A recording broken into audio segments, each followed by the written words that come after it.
What's up, everybody? Ghost Cult Magazine, Keefe here, welcoming in Rod from Volumes. How are you doing, man? Hey, I'm pretty good. I'm here on the road right now. We're on Volume's headliner in St. Louis, and we're performing tonight at the Red Door. And I'm just here hanging out, and I'm having a good time, and I'm appreciative to be here with you right now. Word, man. I appreciate you too. And again, I hear you killing it on the road. St. Louis is supposed to be a fun town, a lot of good food, a lot of good beer, a lot of good music. Yeah, we usually play at the Foo Bar, but I guess they shut it down, and now it's kind of the Red Door. It's a bigger venue. It's got a lot more to offer in terms of the sound and space.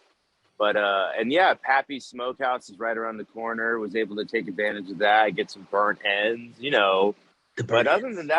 other than that, I need to spend more time here, like probably off tour, to really just enjoy some of what the city has to offer. Because one day is really enough. Right on. Definitely watch your van. Nothing personal, Oh St. yeah, Louis and St. Lucians, if that's what you're called. I one of my best friends is from there. My podcast buddy is from there, but like watch your van. Seems like everybody was getting robbed or stolen their whole van or all their gear for a long time in that place. So it just could just be the time or whatever. But nothing, no offense, harm or meant to you guys, but yeah, please watch your stuff. yeah. No, we've heard. There's kind of, I don't know if it's like a ring or something, but this area is kind of notorious for bands getting robbed. And yeah, appreciate the lookout, man. Definitely Yeah. got to keep an eye out. Definitely. Yeah, I will probably visit that city in the next calendar year, actually. But I'm just saying, yeah, watch your shit. I just saw like that first weekend of the System of a Down tour that got ended up getting canceled.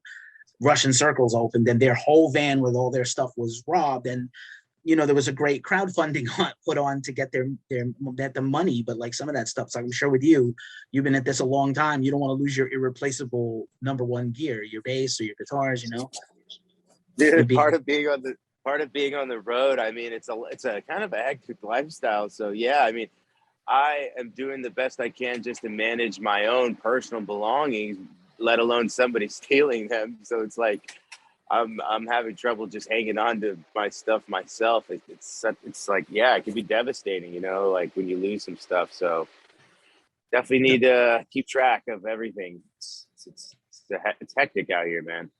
right on. But beyond that, the good news is you have this great new record to promote, and all these new songs you've been carefully and strategically releasing over a year. And so, happier, if you're a fan of Punctuation, is the new record coming out November 19th on Fearless Records. Great label that picked you guys up. You've been independent, DIY, big labels, little labels. This is a big major step for you guys. This record, I think, is a major step for you. And I know you guys have termed it after a tumultuous couple of years, which other bands probably would have packed it in. You guys have persevered, and I think this record shows. Yeah, actually, this comes at what your words come at such a time where they're needed most. It's like, oh man, this shit is so hard, man. But yeah, we worked really hard on this album. We went through so much. Well, we went through changes. Where bands go through changes in terms of lineups, but then some personal devastating events happened, and then the question comes, like, is it even worth it anymore? Like, yada yada, and we decided to carry on, and we've had some lineup changes, and we're operating very well now internally, where the communication's going very well. And Michael Barr's back here in the band, and what he offers is something that, it's very valuable to the band, because he helped establish the band's sound initially, from the start. And so to have him back working on these songs just really just feels like it's we're doing our duty for volumes. I mean, having the original songwriter come and take part, it's doing very well for us. So yeah, everything went well, and we're really excited. Word. And it sound, and again, you can hear it in the songs, you can feel it when you watch the video. The artwork is very, to me, and the blue is very calming, but the kind of death masks are very intense. At least that's how took it in personally. Like, okay, this is ominous. A little Yeah, ominous.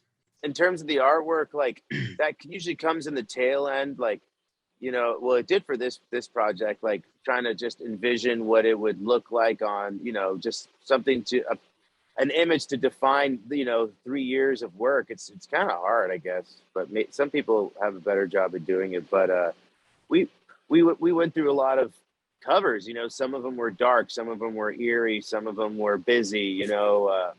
But this one came out to be just the more overall, just something with a clean, like with like a clean slate-ish type of artwork, and we hope it serves us well. So yeah, we're very excited nonetheless. Word. Unintentionally, it has that. I'm glad it has that gradient because it is kind of the same blue as like Weezer, the Blue Album, which I love. But it's like, it's in a way you're almost fighting against like all metalcore or all metal albums and album artwork in a way when you try to do something unique to you. Yeah, like let me tell you, like Mike Barr was, me, Michael Barr, and our artist. His name is Gabor. He lives in Hungary, Budapest. He's very familiar with like 4D artwork, and that's the direction I wanted to head. And so when all three of us clashed and collaborated, yeah, Michael Barr was the one who mostly was like, yeah, like after in a world where where all the metal bands, the artwork could be very busy and dark and just, why not try something very clean, and just, you wouldn't expect a metal band to put something out like that. So he really influenced kind of that direction, to be honest with you. So, and we were able to come out with a 4-headed glass sculpture. So, right. I dig it, man. And it's definitely really cool.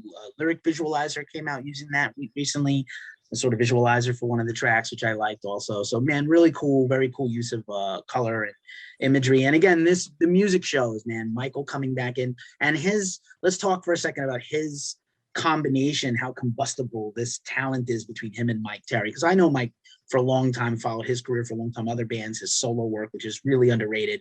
But the two of them together is explosive to me, man. It is a beautiful matchup of talents. Yeah. I mean, when it came to recording the vocals, like it was sort of a tricky process because once again, we find volumes in a place like, okay, well, like the people in the studio are all different now. It's a different lineup. You get comfortable with the lineup, you do an album, and then, people come, people go. So it was more about finding, the goal, finding the vision together. And then once we did, like everyone plays their particular role, like, everyone has their role. Like Mike Terry's really good with, louder, belching, higher pitched melody vocals, and like Mike Barr's easier with the slower R&B, calmer type vocals. And then you find their strengths and stuff, like, with songwriting, and then you just go from there. Yeah, I mean, yeah, I don't know if that's helpful or not, but it really was just a process of finding each other's strengths and weaknesses, and then just going from there, building upon that. And then and it was fun. It's good to have two, you have two vocalists in the band, and it's just more to offer. It's just definitely more to offer on the vocal side, that's for sure. I love that you said R&B because I totally had that in my notes, and I got there's a soulfulness to a lot of these songs. Again, when you've been through some shit in life, like you all have, it comes through in the music, it comes through in the words, and these songs are very, they're just there to grab the heart a little bit, man. And as much as you want to rage and punch somebody, there's a lot of depth here that I think you guys are showing, on a whole new level. Yeah, I mean, after being a band for a while, and you start off by writing, you just riffy beaters and pretty spaced out lyrics. After a while, you just start to be, our goal is we just want to write good songs, really. We want to write songs that have meaning behind them, and some people can reflect upon it. And I think we've been pretty good at doing that. Like we're playing these songs on the road now, like Bend, you can see the whole crowd singing along, you can hear them singing along, and it's like, it's pretty awesome. I don't know. We've definitely gotten better at writing songs. Definitely, yeah. Like songwriting, yeah. Word. Well, I would imagine that mix is probably like 50-50 right now for a headline show where you're playing these songs. Some of these have been out for over a year strategically, and I'm sure you'll have at least one more single before the record drops possibly. And then the hits, if you will, the early shit that the fans love, they always want to yell for. So I bet it's about half and half, right? Well, yeah, our tour list, it's pretty dynamic. It's got like songs from every single album, because we know what the fans, they want to hear all the eras. And it flows very well from era to era. And yeah, these new songs are being received pretty well, like live, you know, like I said, people are singing, the fans are singing them. It's awesome. And then yeah, you'll find some are more familiar with the older ones, so you can see them, the energy build up a little differently during those songs as they're more familiar with them. But I'm interested to see, yeah, like as time goes on, like this new album we're making will become, you know, those older classics that we have, you know, until the next one. And then where people get confused on a little confused, and then find the idea behind it and then just enjoy it, and it becomes timeless music, I guess. That's the arc of every band. Let's talk about Max Yeah. for a second, because he definitely was a really great choice to bring in here. And you know, again, obviously, I feel like you guys could almost produce yourself next time out because of experience, all the people in the group. But what was it like working with Max, and what did Max bring in as an element that maybe you guys, you know, needed to have? Well, it starts from the beginning. You know, Max, Shad, there was this Volumes band. You know, there was a little group. You know, a little group of guys behind it, and like, you know, with Daniel Bronstein, Diego, you know, the band members, and some of the guys behind the scenes. And like Max is one of those guys. He's like a best friend of the band, really excited about the direction of the band and what we were doing, and just involved since the beginning, and being like a good friend. And you know, he would always want to join the band, but he, you know, he had different plans. You know, he went to college, and he's doing really well right now being a creative director at a huge studio. But it starts in the beginning. And so since he was there, he has an understanding of like the songwriting, the vibe, the entire sound of the band. And so as it came down to like, you know, basically just me in the band, like ready to make this album, you know, this new one, I knew I was going to go to Max, and we were going to get it done. And he is a fantastic producer. He helped us write, produce, compose, record this entire album. And I wasn't going to do it with anybody else, really, because otherwise it wouldn't be organic. It wouldn't be like authentic in a sense. And we fucking pulled it off. You know, we pulled it off so well. We also, at the tail end of the record, Michael Barr, you know, and Max were able to bring in like the original guitar player of Volumes, Daniel Bronstein, to come and, you know, write and produce a few songs.